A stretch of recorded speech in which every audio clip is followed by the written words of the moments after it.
yaşayan.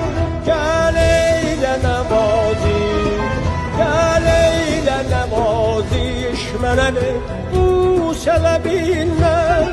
Çünki gözəlin bu səsidir aşiqə ehsan.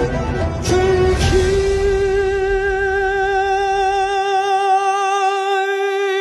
güzelin bu səsidir aşiqə ehsan. Sənətşünaslıq üzrə fəlsəfə doktoru, professor Gönül xanım Hüseynovanın ustad dərsinə başlayırıq. İlk nömrə olaraq Üzeyir Hacıbəyov adına Musiqi Məktəbinin 7-ci sinif şagirdi Abbasova Gülayı səhnəyə dəvət edəcək. O, Gönül xanımdan Tofiq Quliyevin marş əsərini, izahını və ifa tərzinə nəzər yetirəcək. Buyuruz.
Neçə vaxtdır bu əsəri hazırlayırsan?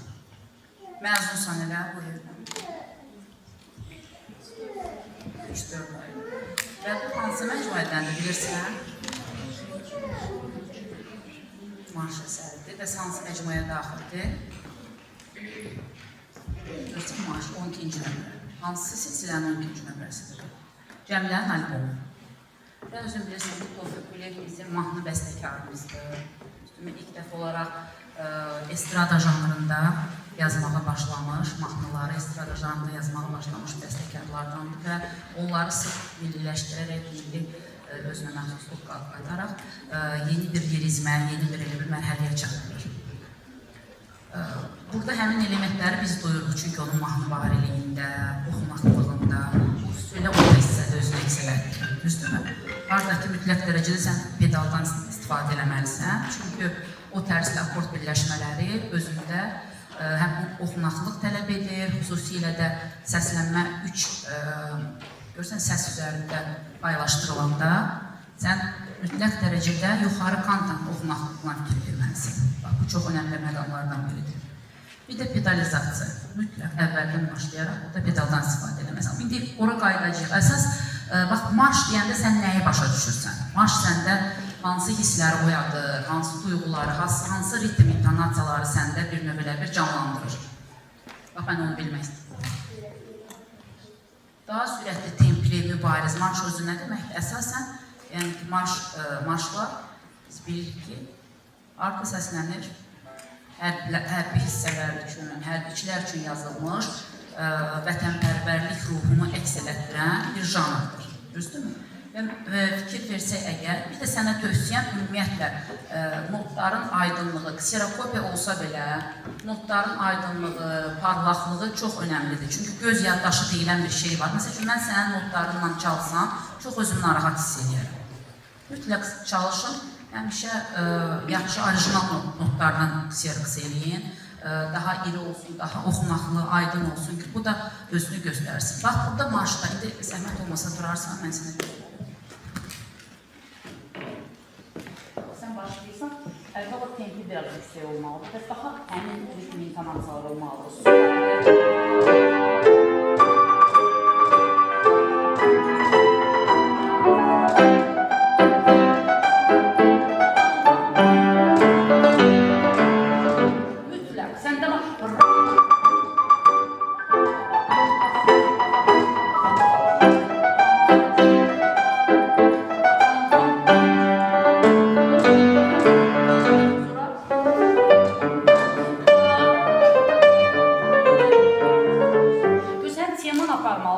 Həm ştriklər aydın olmalı, sol əl çox canlı, impulsiv olmalıdır.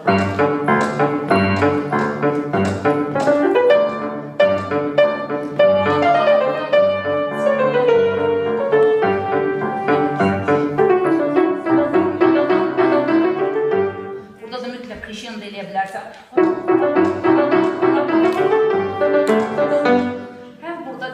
Temanı kim oxuyur? Temanı oxuyur. Əskərlər bunu müşayiət və xorun ifasına əgər ayrısa, yuxarı partiyanı oxuyur, artıq bizdə tutalım ki, hərbi xor oxuyur. Amma aşağını da orkestr çağırır və bunların azlım səslərini əks elətdirməlidir. Amma səndə çox yumuşaq olur. Yəni, marşı oxşamadı, lirik bir elə bir intonasiyalı bir abu-hava qatan bir piyəsə bənzədir. Sən də bir də çal və bu akordları daha əmin, daha vurgulu və ştriklərə fikir verməlisən. Bax, bu qanun ucu daha ifadəli çalınmalısan sən. Sol əlinin harmoniyaları işlilmir.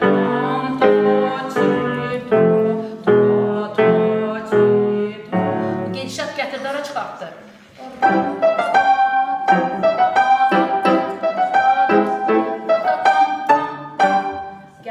Məqsədinə çatdın. Görsən, period, birinci period 4 xanəlidə. Bu fikri sən burada aydın göstərməlisən. Sonra gəlir markator. Markator nə deməkdir, bilirsən? Yox, markator. Mütləq musiqi terminlərini yaxşı bilmək lazımdır. Çünki bunlar İtalyan terminologiyası bütün əsərlərdə istifadə olunur. Simile markator. Daima xüsusi qeyd edərək. Yəni ki, burada artıq marşın xarakterini sən göstərməlisən. Başda bir də. Parmaqları səhv qoysun. Bax, 1, 3, 2, 1, 3, 2 mütləq dəyişməlisən.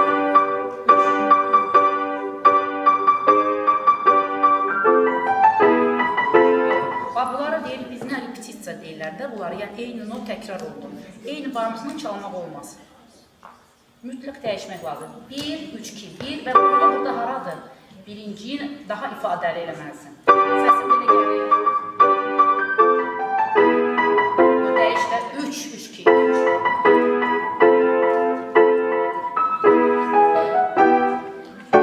Sol dönməyək.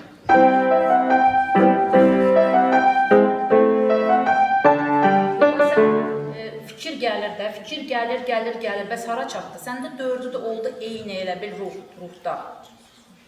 Burada harmoniyalarda gətirir, bizi hara çıxardır? Kadansa, dominantaya, sonra tonikaya, düzdürmü? Onda necə olmalıdır? İstər-istəməz sən krişendo eləməlisən, krişendo, səsləni biraz gücləndirməlisən. Başda, biraz əmin başda, forte. Abla pedal qoya bilərsən, bir sayına qoy pedal, qoy götür, qısa pedal.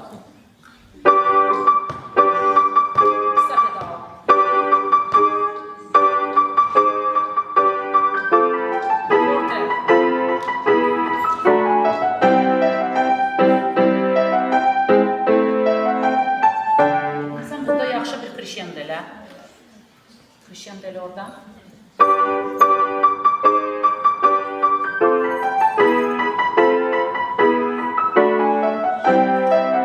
Artıq burada da gərginliyi artırmalısan, düzdürmü? Əvvəli girişdir. Girişi təsəvvür elə ki, nəfəs alətləri çalır. Truba çalır, valtorna çalır, tunç nəfəs alətləri bunu çalır. Burada artıq get-gedə zərb alətləri də qoşulur və başlayır hərbi xor oxumağa. Давай bir de çal.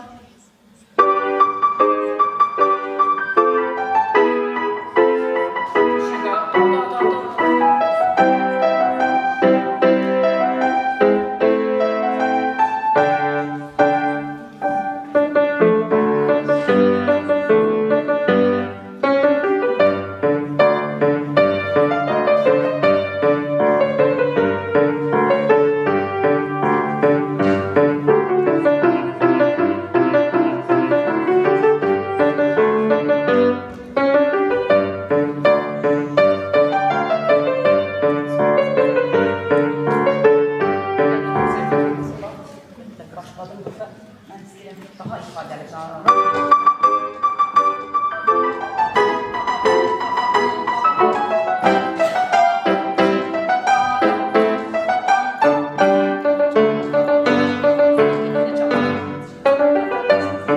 Oturdum burada.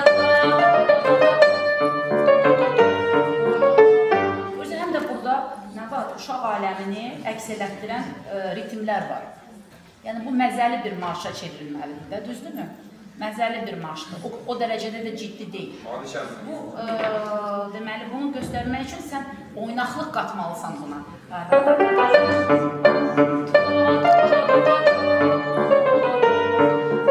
biraz cimnayan deyə bilərsən. Sonra krişenda. Eyni çalırıq, yorucu olur axı, krişenda.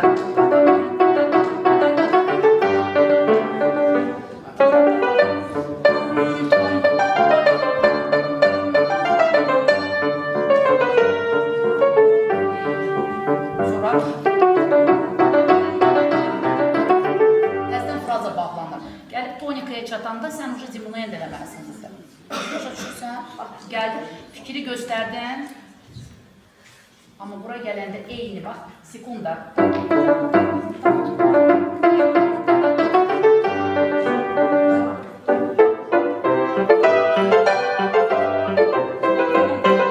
göstər.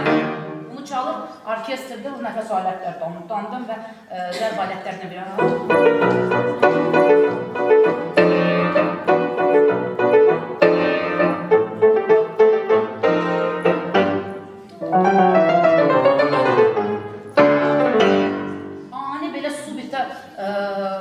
İntonasiyalar olmalıdır. İnsanın ruhu oyanmalıdır onu çalanda. Belə melanxolik, belə təəssüratlarla bunu ifa eləmək olmaz. Sonra burada bir ara dəyişirsən.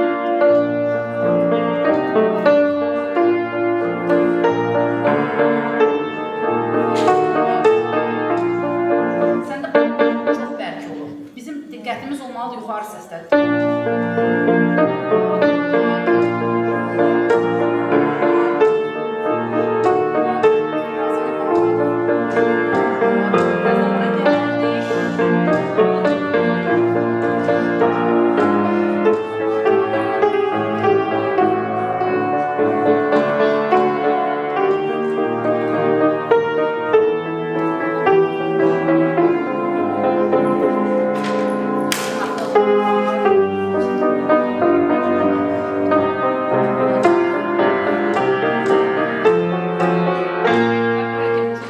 Çaktırmalısan sonra.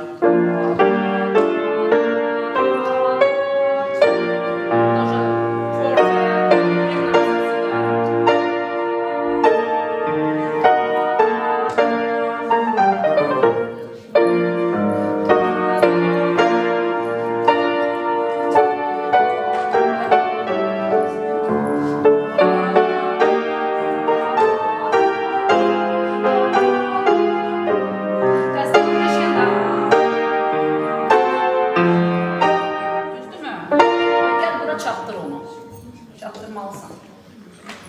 Sen de bunu imtihanda ne vakit ifa eləməlisin? Yerində.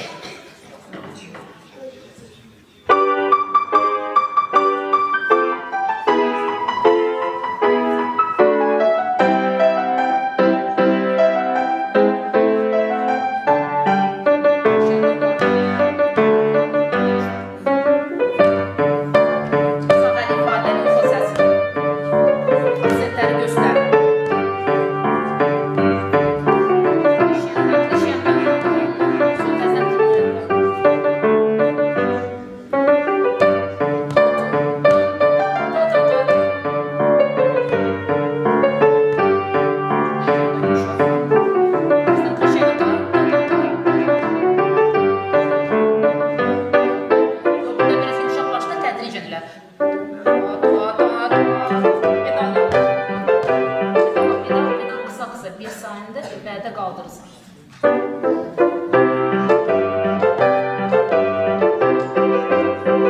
Aşağıda yok, burada uşaq bedel olmaz.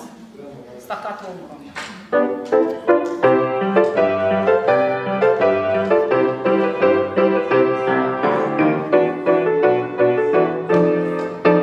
Əksinə tam bam, ora vurğunu daha çox elə. Aksenti yaxşı.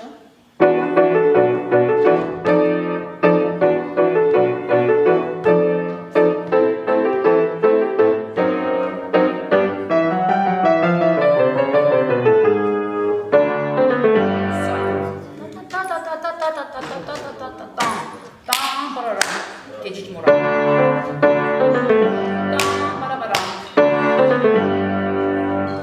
İlk pauzanı mutlaka. Fin nedir burada? Fin.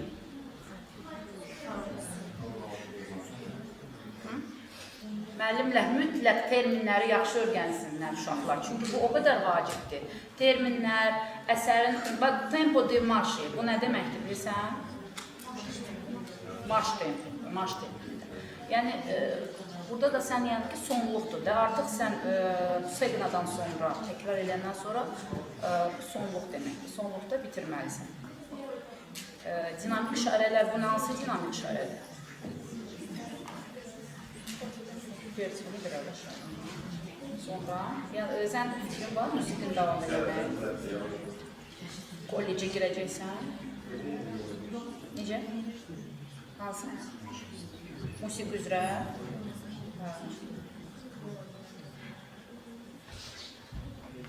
Buradan çaldı da zəhmət olmasa. Orada sən çalır. Bax, bu tanallığımız hansıdır? Tanallıq. Sol major. Sol majorda gəldik, sonra bu hansı tanallığa yönəlmə gedir? Si bemol major. Bax, sən onun xasiyyətini hiss eləməlisən burada. Sol major çox işıqlı tanallıqdır. Düzdürmü? bir işarəsi var və çox işıqlı parlaq bir kanaldır. Amma si bemol majora gələndə görürsən orada artıq biraz xarakteri daha oxunaqlı, daha melodik verməyə çalışır. Və mütləq sən burada bu orta səsləri yavaş çalmalısan. Bütün diqqətin yönəlməlidir yuxarı səsə və basın ahəngi ilə uyğunlaşmalı. Çal. Pedalla başlayır. Çünki burada staccato yazılmıyor. Biz gərək non legatanın bu repetisiya akordundan aparaq.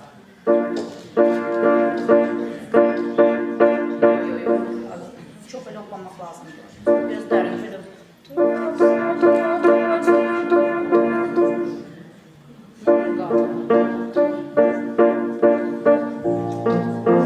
Boyanda elə tema hardan başlayır bax. Mahnıdır bu.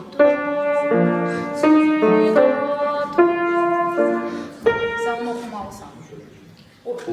Bütün dinləyicinin fikri yönəlməlidir yuxarı səsə. Dərin. Sən bunu işləmək üçün bax evdə sən səssiz öyrənə bilərsən. Bax belə səssiz. Akordlar onda qeyri-bərabər belə olmur. Səssiz sən öyrənəndə sən klaviaturanın dərinliyini hiss edirsən. Səbir tələb edir, amma bütün bu orta hissəni sən səssiz öyrənsən, sənin o akordu eyni götürmək qabiliyyətin daha rahat olacaq sənin üçün. Sonra bax buranın da klaviaturanın dərinliyi hiss eləmiş olursan. Çünki ehtiyatla sən rus dilində donuşqa deyilir, o dərinliyi duyursan, klaviaturanın bütün mahiyyətini, dərinliyini, ahəngini hiss edirsən.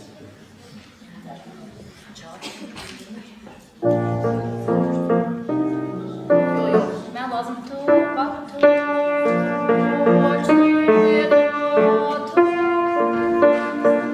Melodik şəkildə aparmalısın. Oraya da qoy, göstər. Kobud yox. Vokalist neyir? Vokalist həmişə səsi götürməmişdən əvvəl hazırlayır. Sən də səsi daxilində hazırlayıb, sonra onu səsləndirməlisin. Yaxşı? Anidən qoyma. Qoyanda ancaq onda zərbə çıxır. Amma sən onu hazırlayıb, məqsədli uyğun şəkildə içdən hiss eləyərək qoyanda tamam başqa bir effekt yaranır. Hoppanmırıq da, danışdığa hoppanmırıq da.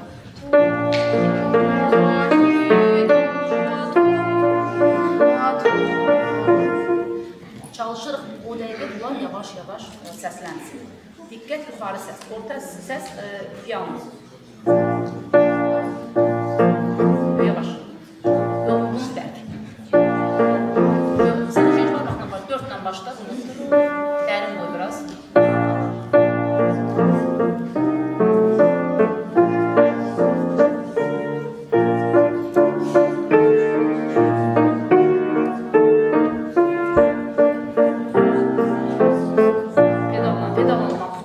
Pedalla işləməlidir. Dəyişdirək, təmizləyir. Uşaq, sən də artıq vərdiş eləmirsən, bu sənin üstəliyir, akord üstəliyir kantanı. Amma kanta ondan daha öndə olmalıdır.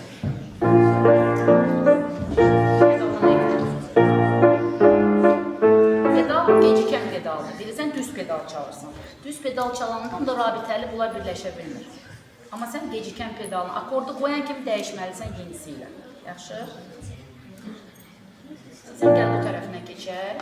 Akord hissədə biraz qeyri-bərabər çaldın. Və buradan çal. Onu işləyərsən, o dediyim kimi səssiz metodunu işləyərsən.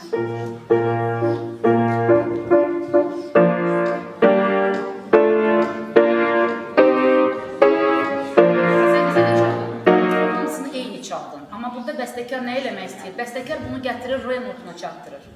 Təsəvvürlə bunu sən oxuyardın. Necə oxuyardın? Sol, la, si bemol, do, diyez, re, düzdür. O cürdə çalmalısan. Krişyendo eləyərək məntiqli şəkildə. Çünki bu solfecoda musiqi nəzəriyyəsində siz akord birləşmələrini oxuyursunuz, solfeco nömrələrini oxuyursunuz, düzdür. Onlar nə üçündür? Sizin artıq tətəl şuurunuzda akordun birləşməsinin həllini belə siz hiss eləməyə başlayırsınız, özünüzdən qeyri-ixtiyari olaraq. Yəni, kim ki solfegionu zəif keçir, belə bir akord görəndə bilmir onu hansı səslənməklə çalsın. Ona görə mütləq sən bilməlisən, bu hansı akorddur? Si bemol majorda. Si bemol re fa nədir? Tonikadır da, düzdürmü? Sonra si bemol re sol.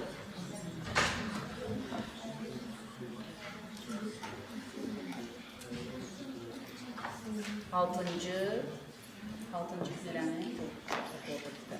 Yavaş çal buradan. Yəni burada crescendo eləmək. Yox, biraz yumuşaq götürməliyik ki, bizim qalxmağa ehtiyatımız olsun da.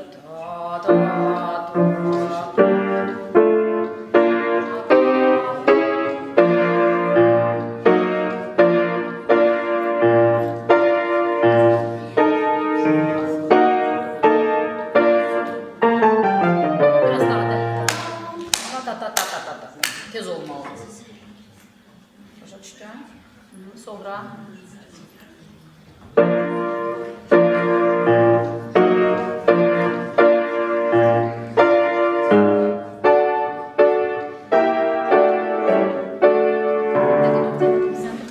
qırılmamalıdır. Bunlar böyük bak.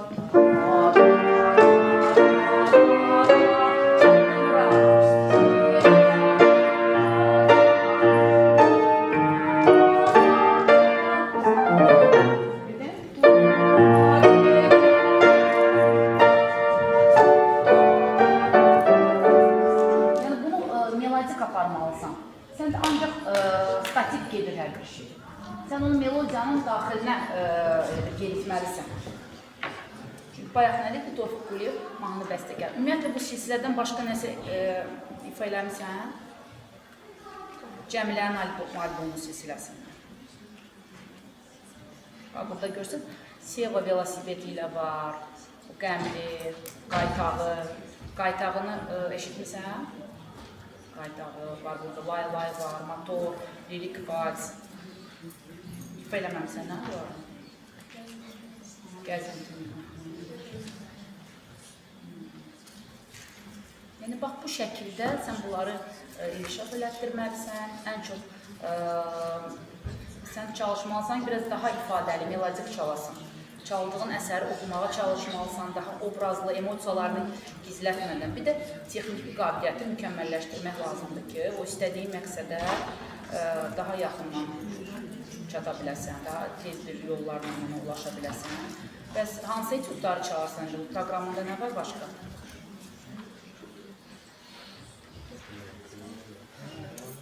Yox, çala bilərsən. Yox, sadəcə soruşuram ki, etüd nə keçir sənin də etüd?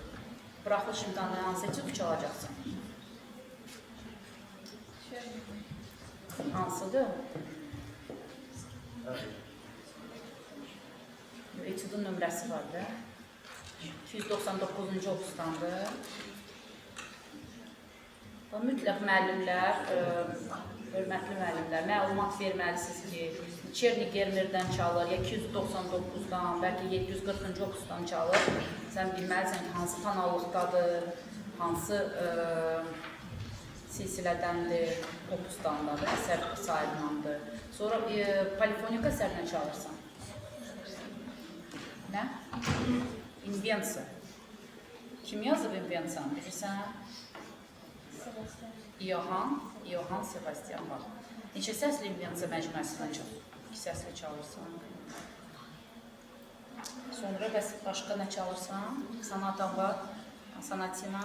Hansı sanatina? Oldu. Yaxşı, bu cür işdə bu əsəri oldu mu? Bir də mütləq dediyim kimi, yəni daha yaxşı notlardan. Hə, sənin notların buradadır da. Bunları sən çalmaq istəyirsən. Hə, ikisi yoldaşlar. Oldu. Sağ olun. Abuşova Zeynəb dəvət olunur. O, Maşkovskinin 2 nömrəli etüdünü, sol minor etüdünü ifa edəcək. Buyurun.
Xətli farşlaqdır da, düzdür. Biz onu daha qısa ifa eləməliyik və svarçan da qeyd olunur orada. Əslində də ölçüdür.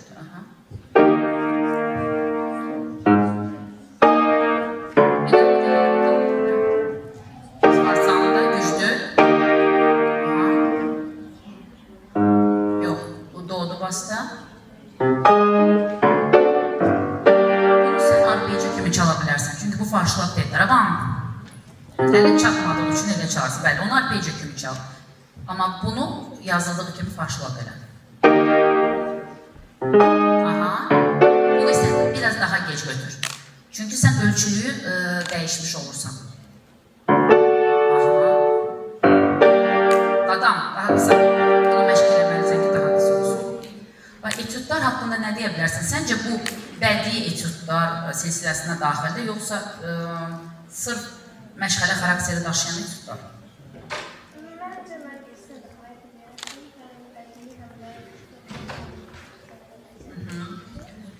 Mən də elə fikirləşirəm. Nəyə görə? Çünki nə qədər biz desək ki, elə Çernin etüdlərinin özü də sırf texniki məqsədlə yazılmışdı. Amma onların hər birində biz əgər 12-ci etüdü nəzərə alsaq, sonra orada çoxlu sayda melodik etüdlər var ki, onların hər birində la minor etüdündə deyilik, mi minor etüdündə də biz onlarda böyük bir lirizmi, melodiyanı görürük. Bu da nədən irəli gəlir? Çünki həmin dövrdə davamlı məşğələlər bir növ bezikdirici xarakter alırdı. Düzdürmü? Biz əgər Çernin dövrünə nəzər salsaq, daha sonra Maşkovskinin və bunları bədiləşdirmək və tamaşaçı kütləsinə bir növ maraqlı etmək üçün və ya ev məşğələlərində maraqlı etmək üçün mütləq orada melodik məqamlardan istifadə olunmalıydı və bəstəkarların bir növ həm texniki məqsədlərinə daha tez çatmaq üçün bu bədii tərəfləri də önə çıxardaraq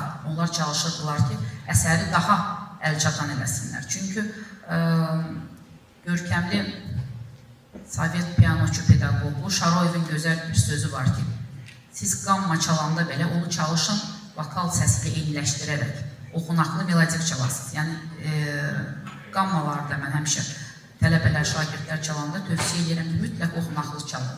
Ən adi məşğələləri belə siz çalışmalısınız, hiss eləyərək çalasınız. Sırf belə idman məşğələlərinə döndərməyərək biz onları ifadəli şəkildə çatdırmağa çalışmalıyıq. Burada bu sol minor etüdü, ikinci etüdü, birinci bizdə burada mi major etüdüdür bu silsilədə, bilmirəm yadında adını sənin, çox o da mürəkkəb etüdüdür. Bu sol ələlər üçün yazılmış etüdüdür.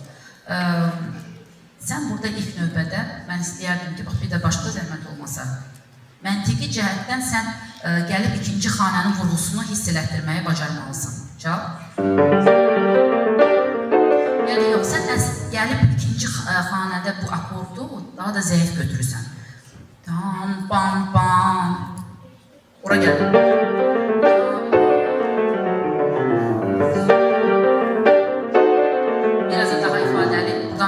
Crescendo'nun daha çok öyle bırak.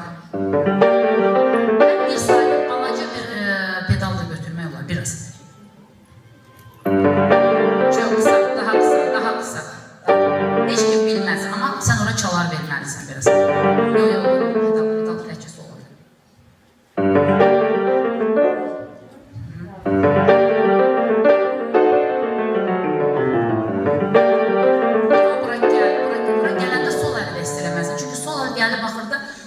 Həmişə sən fikirləş ki, bu kantada ən yüksək not hansıdır və vokalistlər həmişə baxırlar ki, yəni mən bu əsəri si bemol mənim yüksək notumdur, do diyezdir ən yüksək not və onlar bütün dramaturgiyanı ona uyğun qururlar. Sizdə də elə olmalıdır. Sən baxırsan ki, bu sol minor gəldi, do, re, mi bemoldan sonra yeni geriyə bir qam addımdır. Deməli, mi bemol zirvədir. Biz onu daha vurğulu şəkildə intonasiya ilə göstərməliyik. Bax, sağ əl göstər. Bax, sən burada gəldikdən sonra bas bu sağ əlin akordunu şərtləndirir. Çünki bəstəkar burada pauza qoyubdur. O pauza nəyə görədir? Pauza bu akordu daha qüvvətli eləmək üçün. Sən burada başlasaydın, təsəvvür et ki, orada akord var, başla. Elə əhəmiyyətli olmaq, amma bu elə bir zatakla başlayır sağ əli. Həyəcanı daha da artırır. Sən ona çalışmalısın. Hatta gel bura. Gel bura.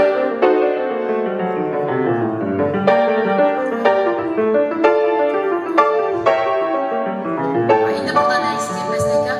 İndi burada xanələri iki xanə olaraq həyəcanı yaradır, öz zirvəsini. Yəni bizim ilk zirvələrimiz bu fazizdir. Amma sonra bundan kifayətlənmir.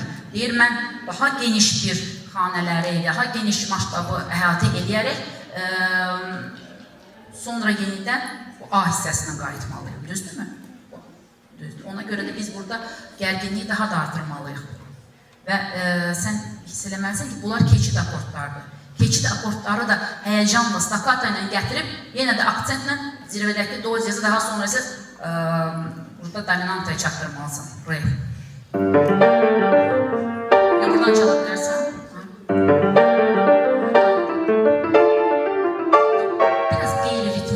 Səndə mütləq, adınız necə oldu? Zeynəb, ritmikliyə qeyri-ritmiklik var, elə bir ritmik nəbzi hiss eləmirsən. Onu da mütləq evdə çalanda bu üçlükləri vurğularla, amma çox bərk olmayan vurğularla çalmalısan ki, səndə o ritmik pozğunluq var burada.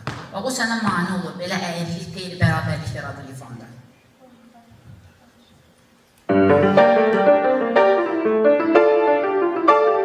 Deməli, burada Krishtian'da yaratmaq üçün bu birincini biz mezzoforta ifa eləyə bilərik.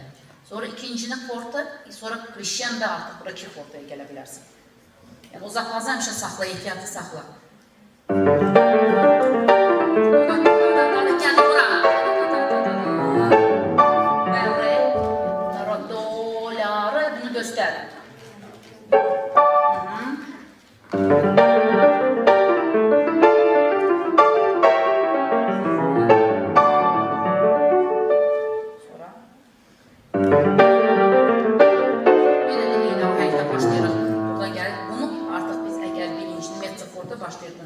Artıq burada fərqli eləməlisən. Çünki eyni görürsən keçidləri, yenidən bizim eyni A mövzumuz başladı. Biz bunu eyni çalardan çala bilməliyik və ya əgər bunu forte ediriksə, bunu piano eləməliyik. Daha maraqlı dinləyicilərə biz təsir başlayır. Və burada indi piano çalır. Piano testi bunu çalmaq daha çətindir, düzdür?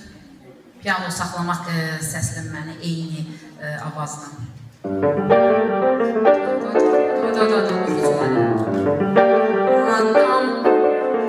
Sən burada yenə padiyəzdən geri çəkil və qorxursan akorddan.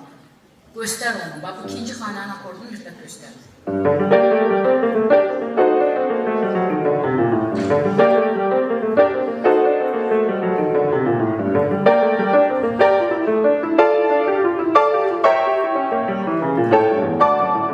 Burada da biraz pedal götürə bilərik. Azıca götürdüm. Dam, dam, bam. Azıca çox götürdüm.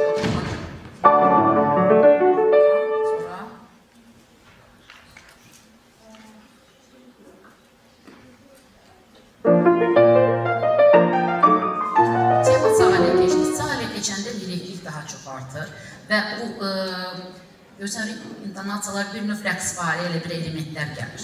Buna qədər daha ciddi, daha mürəkkəb, daha motorlu elə bir texnika bizdən tələb edilsə, burada biraz daha lirik və artıq sən diqqətini mütləq bu oynaqlığı verməyə çalışmalısın burada artıq. Sol əli ayrıca öyrənməlisən. Sol əli burada səndə dayaqdır. Sən indi sol əli burada elə bir axsıyır səndə. Sol əli o qədər mükəmməl olmalıdır. Ümumiyyətlə hər yerdə, xüsusilə də etüdlarda.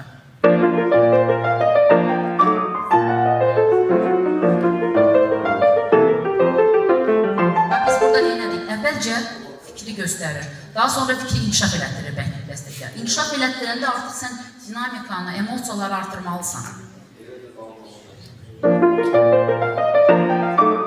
Əgər beləlikdə biz bilirik ki, proqramında etüdlər və konsert etüdləri hansı bəstəkarlarda yaranmağa başlayıb? Keçmişsiz musiqi ədəbiyyatı. Konsert etüdləri, Chopin'in konsert etüdü var, düzdürmü?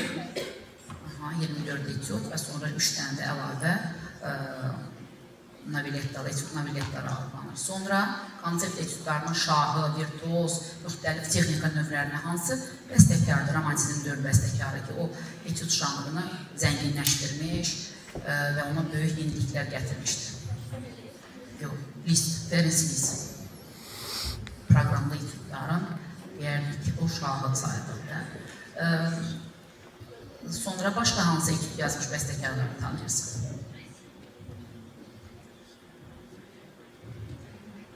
Debussy, düzdürmü?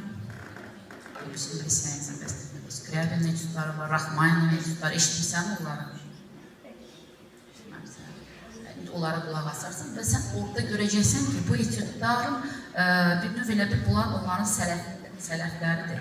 Yəni ki, o texnika növlərini mürəkkəbləşmiş, kamilləşmiş və eyni zamanda da bədii cəhətdən zənginləşmiş formaları artıq romantizm dövrü bəstəkarlarında özünü başlayır təsdiqləməyə.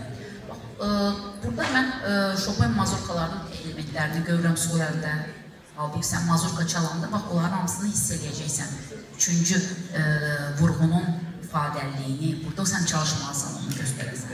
Sonra uçuşvari vals texnikasına malik burada bəzi məqamlar var ki, onları göstərmək lazımdır.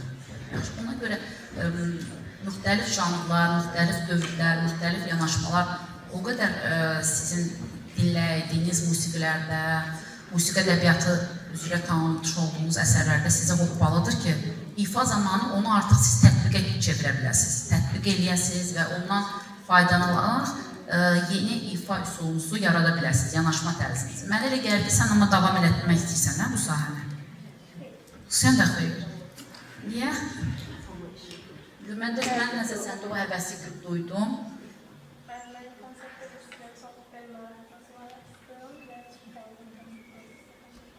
Çox sağ olun.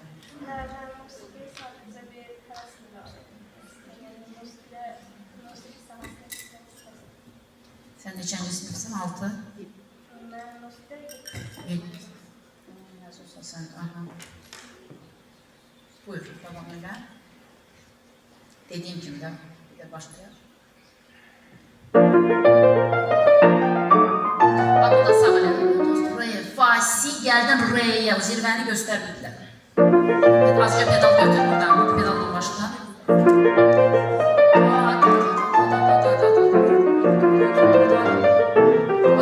Burada bası göstər. Mütləq bu dördüncü xanə artıq özünə bir möhrünü vurur bu hissiyə. Yaxşı, bu gəlişi mütləq sən gətirib dördüncü xanəyə çıxartmalısan burada. Da-da-da-dam, darara. İfrazanı bağlayırsan burada. Başlayaq buradan bir də biz albalıca pedal götürürük. Bir də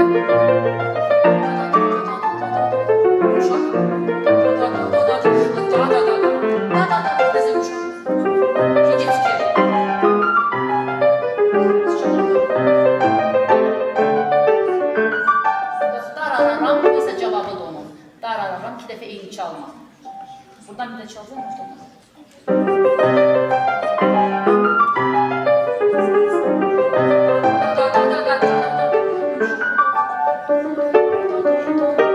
Burada isə gərginlik yaratmağa çalışır. Burada işləmə hissəsidir. Artıq burada işləmə başladı. İşləmənin artıq burada kodaya yaxın olan hissəsi gelir. Çal burada. Gərginliyi artırır.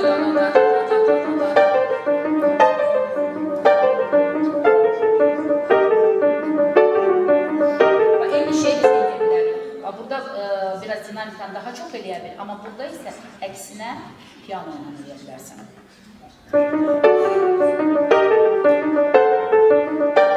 Burada qeyri-dəqiq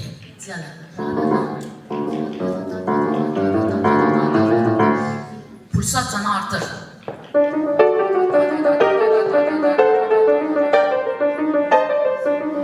Basağı da necəlisən? Re, mi bemol, fa diez, sol, la, sol. Temanı artıq burada belə bulmalısan. Yaxşı? La sənin zirvəndir. La'ya doğru gəl.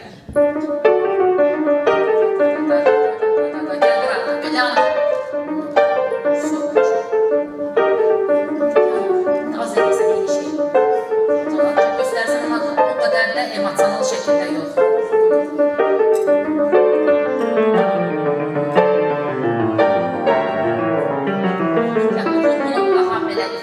Göstərmək lazımdır. Çünki məqsəd elə bir bura gəlmək idi. Düzdürmü? Buradan çalaq bir də. Burada nə edir? Akordumuz bizim vurğuludur, bu isə həll olur. Həll olmanı mütləq yumuşaq.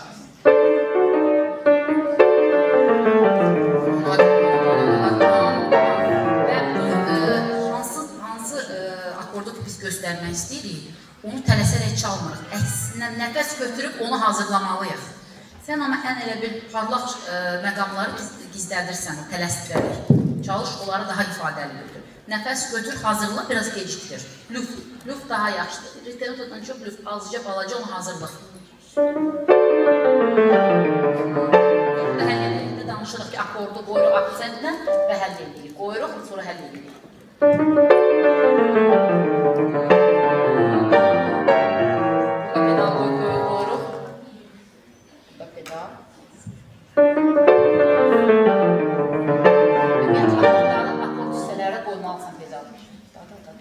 Bir həll edirsən, sonra balaca. Çox onu balaca, biraz daha xıfır.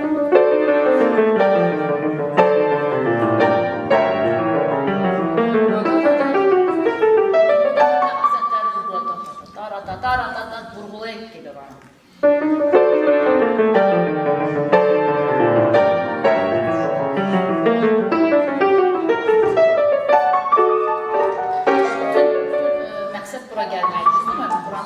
eləməlisən. Daha oxunaqlı və forte daima. Görsən, forte kimi biz bunu yəni daha dinamikasını yüksək eləməliyik.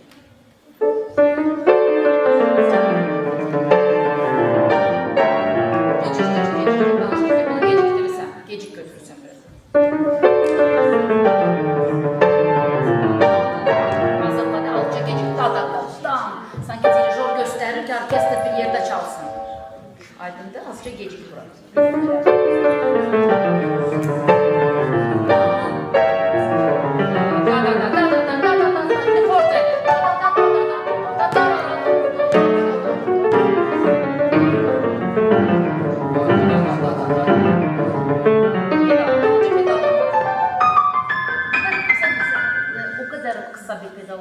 Heç kim bilmədi.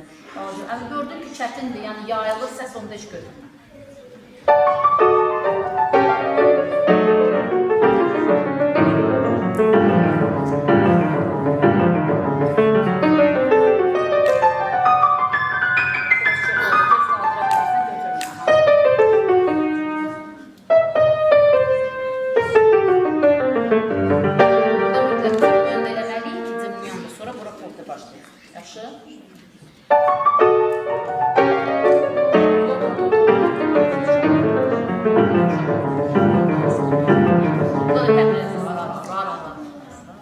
İkincini biraz geri çəkmirsən. Birincini qabart.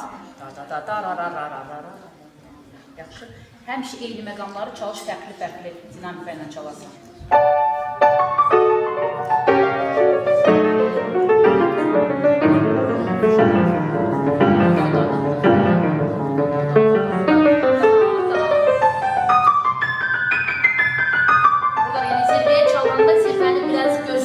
Sonra düşürüyor aşağı.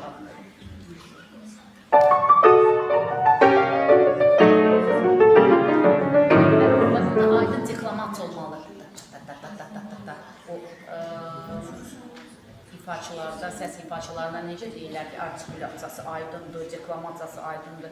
Ən çətin tez templi musiqi parçalarını belə hər hərfinə qədər çatdıra bilir. Düzdürmü?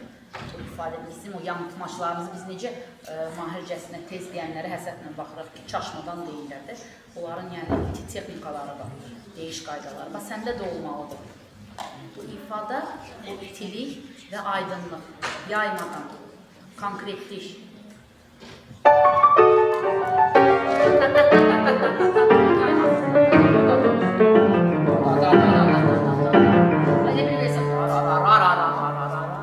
Krişyend ilə sonra dimləndərək. Maraqlı olsun o hissə.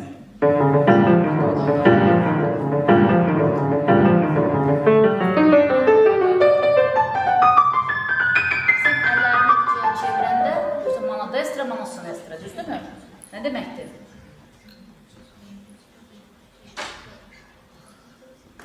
Nə deməkdir?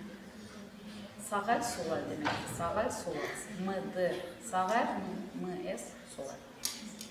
Onları sən çevirəndə gecikirsən, ləngidirsən, birinci barmağı çox saxlayırsın, saxlama. Yox, daha ritmiklə,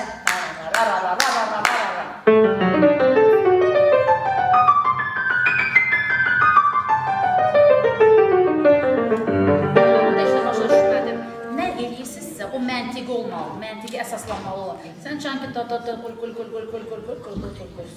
amma məzmun olmadı ki, sən nə deməyə çalışdın? Burada artıq bizim reprizimiz başlayır. Repriz nədir? Repriz bizim əsas mövzumuzun artıq işləməyə məruz qaldı. Düzdürmü? İndi artıq burada gəlir, yenidən təqdim olunur.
Beşinci barmaq biraz qüvvətli olmalı. Məqamlarda beşinci barmağın üzərinə gəlir. Sən deyirsən da-da-da-dam, gedirsən ikinci barmağa. Amma mənə lazım beşinci dayaqdır, beşincini göstər sol əldə.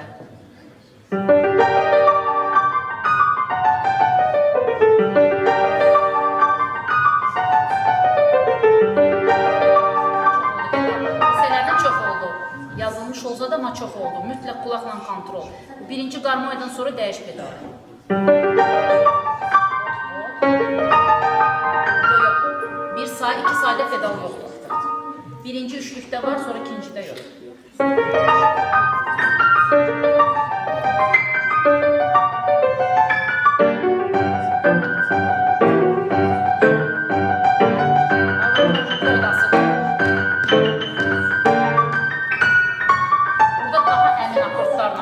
Forte çal ve pedalla tam burada kaldır, koy kaldır, koy kaldır, rıppa baba, rıppa korkma. Kısa pedal. Kısaları göster. Yok ben buraya geçkirim, 3 forte. İndiye kim 3 forte var idi bizde? Yok. İndi yarandı 3 forte. Ona göre biz buraya gelişi təntənədir. Onu sen vəsf eləməlisən, göstərməlisən. Bax bu virtuoz gedişatlarla.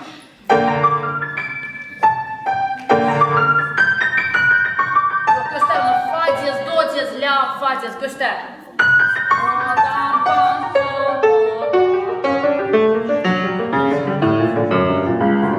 Yok, darara forte. Dayanmak olmaz orada. Forte ile devam ediyor.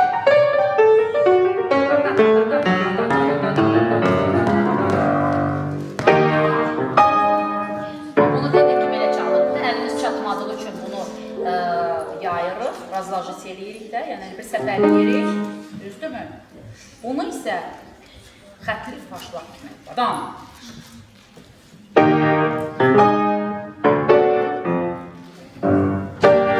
Akortları öyrənmək lazımdır. Sıçrayışlar aydın. Və pedalla qoydun götürdün, sparçandır. Qoy. Yox, qısa pedal. Tam. Pedal götürürük bu 8'lik qədər. Tam. 8'lik nədədir? 1 və 2 və 3 və 4 və də qaldıq pedalı.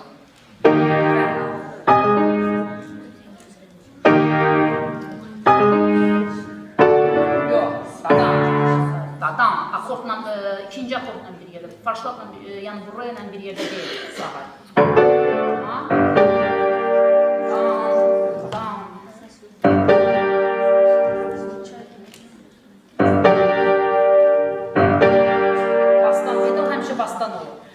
Belə akortlu sıçrayışlarda pedal oktavadan, bastan. Yox, pedal bastan. Oktavanı çal. Pedalı buradan götür, bastan. Qısa. Gidelə, məşqilə. Yox, bastan. Daha qısa. Aydındır. Və bu ölçülükləri tam dəqiq şəkildə olmalı. Oldu. Çok sağ olun. Sultan Mervan eksport əsərini ifa eləyəcək. Buyurun.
günlərdən yoxdaysanız, bizdə Fikrət Əmirovun. Fikrət Əmirov yaradıcılığı sənə nə deyir ümumiyyətlə? Musiqi tarixində sən onu necə tanırsan? Necə bir bəstəkar kimi? Hansı əsərlərin müəllifidir? Yəqin keçmişsizdə 7-ci sinifsən sən də.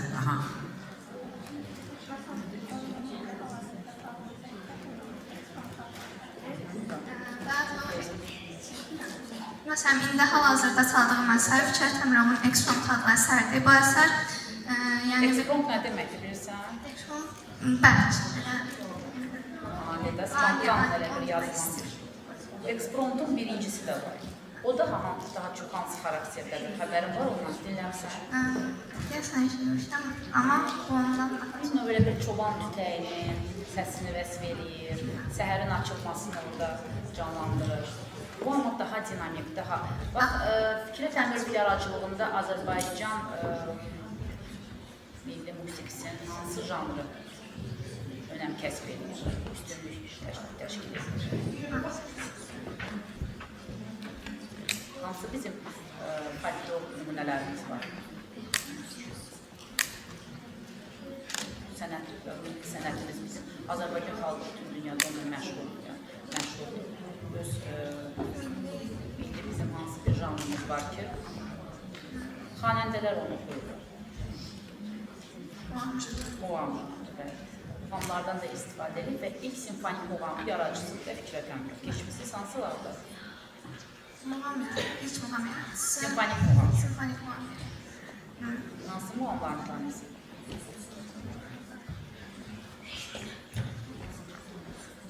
Kim bilir uşaqlar?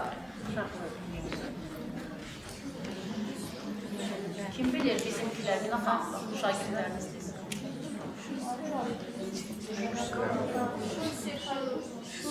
Orkestr uşaqlar, deyirsiniz. Şur simfonik muğamı. Bəs başqa hansı bizim milli sənət nümunəmiz var ki, o, bax, məhz bu ekspromptda biz onun intonasiyalarını hiss edirik. Xalq yaradıcılığımıza məxsus olan bir elementlər var. Sən onları hiss eləməlisən ki, bu əsəri daha düzgün ifadə eləyəsən, çatdırasan. Aşıq musiqisi. Çünki ən çox aşıq musiqisindən istifadə edən bəstəkar Fikrət Əmirovdur. Və burada onun hər mizrabının, hər hər vuruşunun, saza vuruşunun, hər pərdələrinin burada elə bir vəsfi burada ehtimal olur. Ram,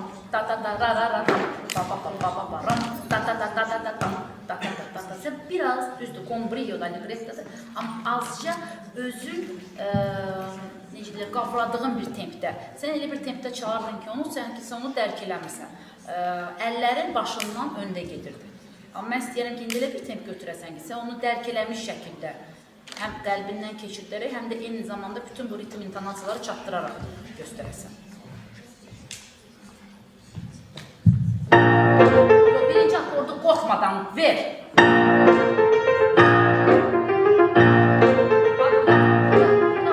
Bunu biz qarışıq çala bilmərik. Çünki aşıqlar onun hər notunu, hər ifadə motivlərini, intonasiyalarını göstərirlər.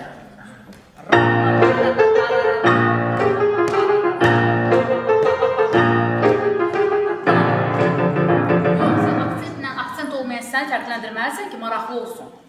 Yaxşı?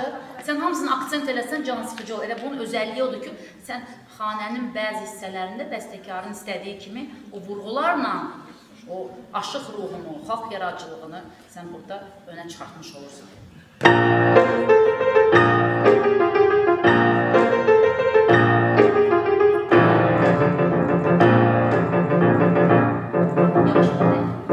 İndi sən elə bir balans götürməlisin ki, bu iki portadan gəlib metrik piyanoya çatasan.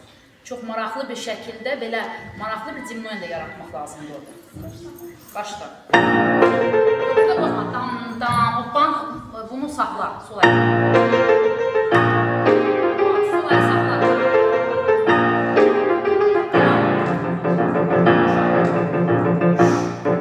Zəiflə. Bunu maraqlı qədər. Maraqlı bir şəkildə o cimnoyen də verir.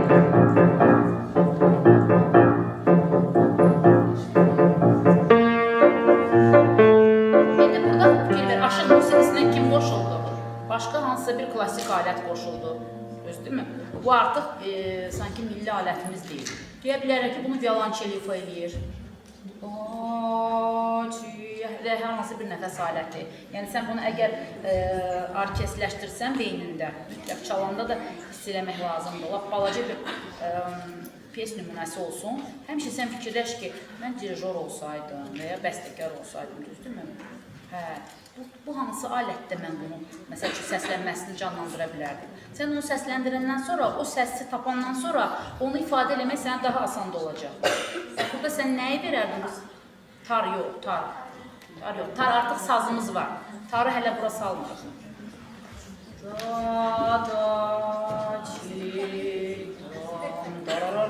Skripka ya violonçel, ikisi bəlkə bir yerdə çalırlar. Çal. Belə yox da. Onlar belə vururlar çalanda. Bayaq gördüm, bizim Aylin çalırdı. Hiss eləyərək o səslənməni dərindən götürmək lazımdır. Hazırlanma şəkildə. Sağ əl müşayiətdir. Müşayiəti istədirik. Bizdə bir solist öndədir. Solist. Tələsmə. Da. Düz say. Bir də buradan.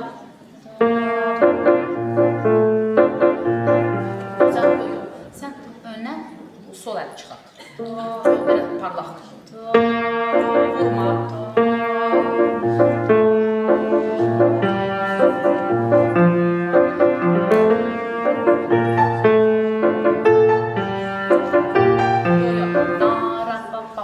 Axırıncıda da vurur. Böyləsə beləysən. Yox, tapma. Bunu qaldır, bunu akcent elə ikinciyə.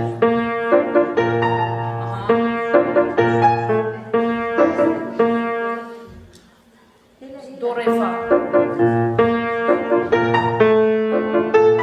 Birləşdirmə, çalış birləşdirmə. Bam, molligat, ayrı-ayrı. Yaxşı?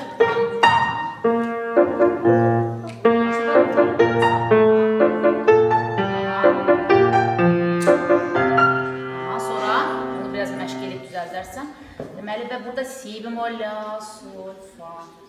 Ne edirik? Timinen de edirik orada. Yaxşı? Deməli, mezzo piano başlayırsa, sonra pianoya doğru fa. Mütləq. Və bu mezzo pianosa bu ondan da yumuşaq olmalıdır. Başlayaq. Violonçeli göstər, violonçel səslənir.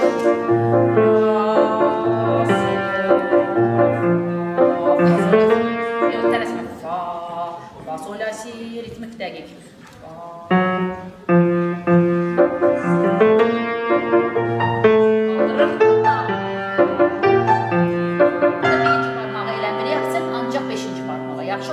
Məşq eləyərsən, mütləq. Sonra yo, yəni akcent. Akcent nədir? Vurğu. Vurğunu belə yəni. Sən bilirsən, ikisinə də eləyirsən. Amma mənə ancaq 5 lazımdır.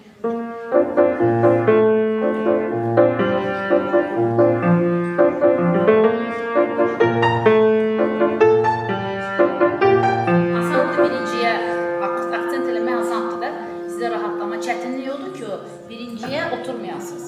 Dadam, belə dadam, bildən dadam, belə olmalıdır. Sən özə bilirsən, dadam, belə edirsən. Başa düşdün?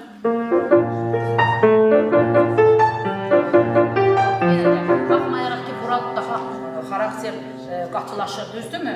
Artır səslənmə gücü, akordlar artır, amma yenə də piyanonu saxlamasın.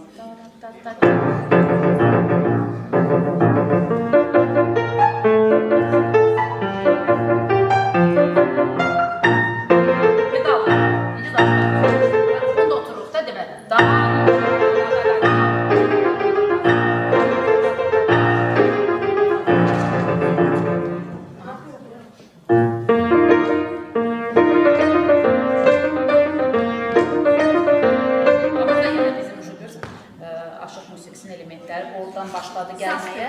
Burada bəli. Saz köklənmələri. Bəli, mütləq saz köklənmələri. Çal.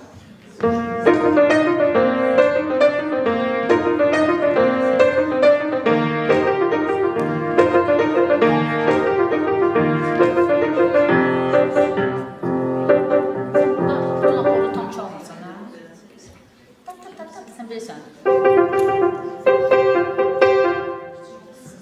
Göstər onun hamısını.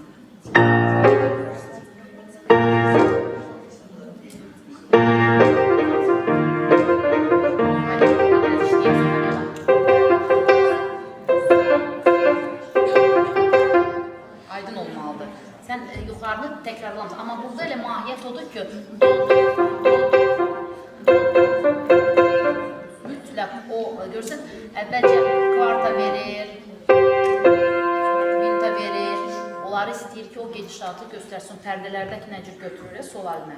Bax, onlar da olur, səslənmələr.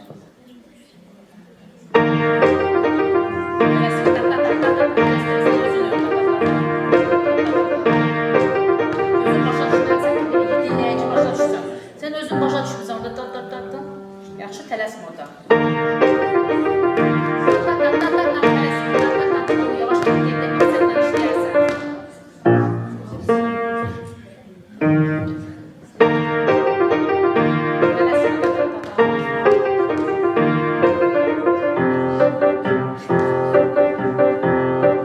Eyni oldu hər dəfə. Sən ona görə forta başdakı biraz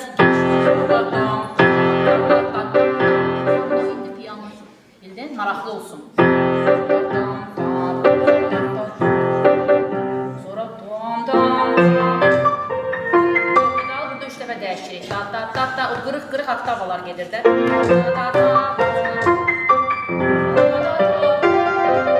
Burada sol beden. Sonra göstər ona. Tütək qoşulur burada. Tütəyin səslənməsidir. Hamısını sən canlandırmalısan. Pedal buradan ki, bizə burada bu mayəsi lazımdır ki, bunun üzərində biz qururuq bütün bunu. Bu pedalı ver burada. Sən məzmunsuz çaldın. Nə olsun ki? Hazırlan. Yox, vurma bunu. İfadəli.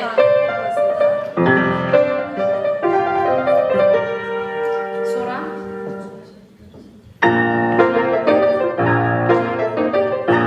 burası elbədir. Burada artıq sən əsərlərkən orkestr çalır, həm artıq bir 6 sazəndə gəlir, qoşulur.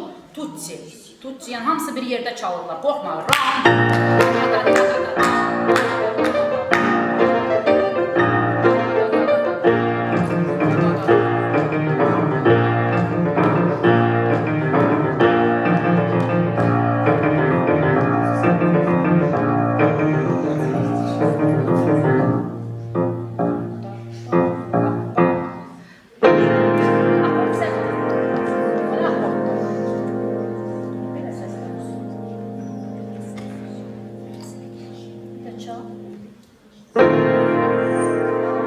Aslında skripka çaldı, səhvdir.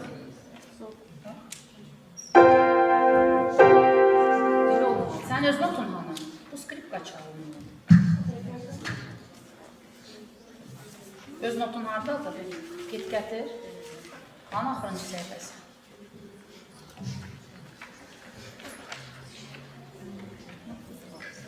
Yox, bu səhvdir. Bas do skripka olmalıdır.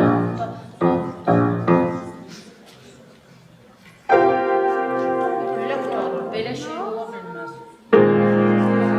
Skripka çağırır, prosto burada düşməyibdir. Bildin? Bax belə. Yarımçıq kadensiya ilə tutar. Aydındır. Mina xanım, mən istəyərim ki, siz də bir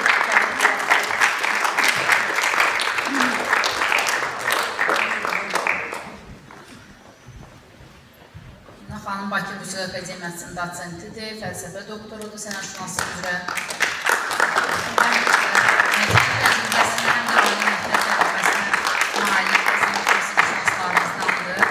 Mən istəyərdim ki, bax elə bu əsərlər, bu yanaşma tərzi, ümumiyyətlə siz də bu yaşlı uşaqlarla çalışırsınız. Musiqi nəzəriyyəsinin əhəmiyyətini və onların ifalarındakı nə qədər önəmli rol oynadığını mən istəyirəm, siz də danışasınız. Həm burada müəllimlərimiz əyləşiblər, onlar da bilsinlər ki, heç bir yaxşı ifaçı musiqişünaslığın əsaslarını bilmədən yaxşı ifaçı ola bilməz. Mütləq dərəcədə o sizin solfecio, yaxşı elə bir söz var, yaxşı solfeicionu bilən, üstəlik də hələ xorda ifa edən musiqiçidən yaxşı ifaçı olur. O, mən yenə deyəcəm, Şumalı bir söz var, orada alt səslərini daha çox oxuyun, onda sizdən yaxşı musiqiçi olacaq. Yəni, çətinliyə qaçmaqla daha çətin yollarda özünüzü kamilləşdirməyə çalışsanız, sizdən burada mahir ifaçı da olacaq, mahir musiqiçi də olacaq. Yəni, bu elə bir sənət növüdür ki, siz onun arxasınca getməsəz belə, bu sizin formalaşıb cəmiyyətdə mövqe tutmanızda bəlirli bir rol oynayacaq bir sənət növüdür. Çox sağ olun, Kəmal xanım. Mən də hamını bir daha salamlayıram. Bayaq ilk nömrə olaraq Tofiq Quliyevin əsəri səsləndi, Cəmilənin albomu silsiləsindən marş nömrəsi. Ümumiyyətlə, bəli, biz musiqi məktəbindən bütün fənləri kompleks şəklində keçirik və uşağın bədii zövqünün formalaşmasına və ümumiyyətlə onun bir musiqiçi kimi yetişməsinə, yəni müəyyən bir dövrdə bu təhsili alırsa, bu bilik ona bir, necə deyərlər, gül dəstəsi şəklində ötürülməlidir. Mən ümumiyyətlə həm indi orta məktəbdə də dərs deyirəm, amma ali məktəbdə dərs deyəndə uşaqlara hər zaman Tofiq Quliyev yaradıcılığı haqqında danışanda ilk növbədə onun mahnı bəstəkarı olduğunu söyləyirəm. Niyə görə bunu söyləyirəm? Ən çox da elə bunu konkret bir misalda söyləyirəm. Qaytağı, siz bilirsiniz ki, Tofiq Quliyevin yaradıcılığında, onun fortepiano musiqisində ən uca bir zirvələrdən birini Qaytağı piyesi təşkil edir. Çünki bu piyesi o, SSR və xalq artisti Üzeyir Hacıbəyli adına Bakı Musiqi Akademiyasının rektoru, hörmətli professorumuz Fərhad Bədəlbəliyə həsr eləyib və bütün alətin imkanlarından maksimal dərəcədə istifadə edən bəstəkar müəyyən əsərin məqamlarında mahnı bəstəkarı olduğunu sübut edir. Orta hissəsini gəlin yadınıza salaq.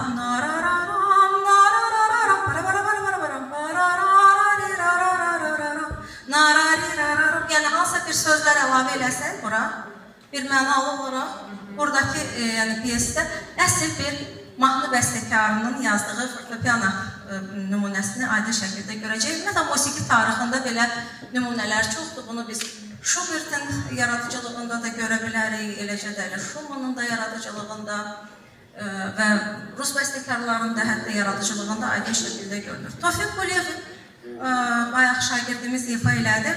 Əlbəttə ki, obraz uşaqlara mənə elə gəlir, ən ilk növbədə əsərin obrazını təqdim etmə aşılanmalıdır ki, ümumiyyətlə, marş janrıda lirik bir piyesdə və hansısa bir virtuoz xarakterli əsərdə onun obrazını təqdim eləməlidir. Çünki Tofiq Quliyev o kiçik bir silsilə, siz bilirsiniz ki, onu öz nəvəsi üçün yazırdı və onun bütün xəyalında canlandırdığı bütün o məqamları fortepiano nümunəsində aydın şəkildə proqramlı ad altında göstərirdi və hardasa o proqramlılıq uşağa da bir yön verir, istiqamət verir ki, onu doğru düzgün şəkildə istifadə edə bilsin, yəni dinləyiciyə çatdıra bilsin.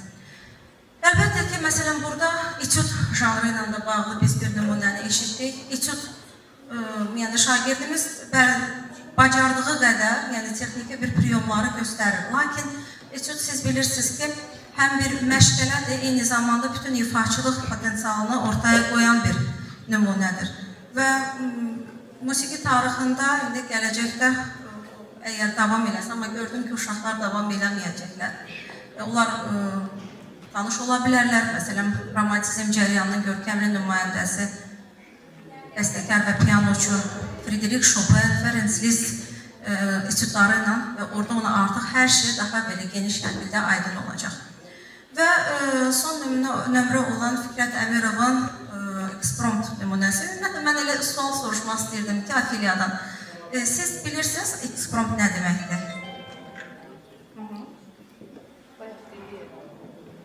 Eksprompt bədahətən, hazırlıqsız olan bir əsərdir. Ümumiyyətlə, bu janrın nə zaman yarandığını bilirsiniz, hansı dönəmdə? Romantizm dönəmində. Elə romantizm cəryanın ilk nümayəndəsi Schubert yaradıcılığında, bəli, ekspromptlar, kiçik miniatür bir əsərdir əslində. Yəni, fortepiano nümunəsi olaraq yığcan bir nümunədir və burada ifaçının müəyyən bir xüsusiyyətləri, yəni ifa xüsusiyyətləri özünü büruzə verir. Bax, Fikrət Əmirov da doğrudan da romantik musiqi ənənələrini fortepiano musiqisində göstərir və baxın, indi bir fikir səsləndirəcəm. Bayaq bizim şagirdimizlə çox gözəl bir dərs keçirdi. Allah Üzeyir bəyə rəhmət eləsin. Qəni rəhmət eləsin. Üzeyir bəy Azərbaycan musiqi mədəniyyətində böyük bir ənənə yaradıb, böyük bir məktəb yaradıb. Siz fikir verdinizsə, o uşaq çalanda o saz köklənməsi, kvarta, kvinta intonasiyaları və sonda o kulminasiyada elə bir saz dəstəsidir.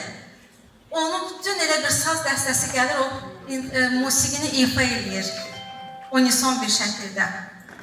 Yəni bundan artıq, yəni bundan gözəl və bundan təqdirə layiq bir ənənə ola bilməzdir ki, Üzeyir bəy qərb musiqisi ilə milli musiqi ənənələrini qovuşdurur.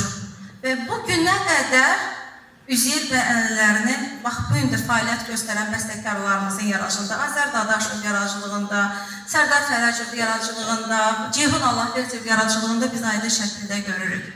Ona görə mən istərdim ki, uşaqlar bu əsərləri ifa edən zaman ən əsas heç olmasa o bəstəkarın yaradıcılığının səciyyəvi xüsusiyyətləri. Çünki Fikrət Əmirov deyəndə ərəb mövzularında konsert yada düşür. Fikrət Əmirov deyəndə Azərbaycan baletinin nağıl mövzusuyla zənginləşməsi yada düşür. Düzdürmü? Mən bir gecə baletiyiz. Fikrət Əmirov deyəndə Sevil yada düşür. Gör nə günlərə qaldım, Balaş yada düşür. Yəni, bunlar çox yaxşı bir şeylərdir ki, məqamlardır ki, siz onları öyrənəsiniz. İlk növbədə əsərlərini ifa edirsinizsə. Mən sizə uğurlar arzulayıram, müəllimlərinizə uğurlar arzulayıram. İnşallah növbəti dəfə görüşmək ümidi ilə. Sağ olun, təşəkkür ederim.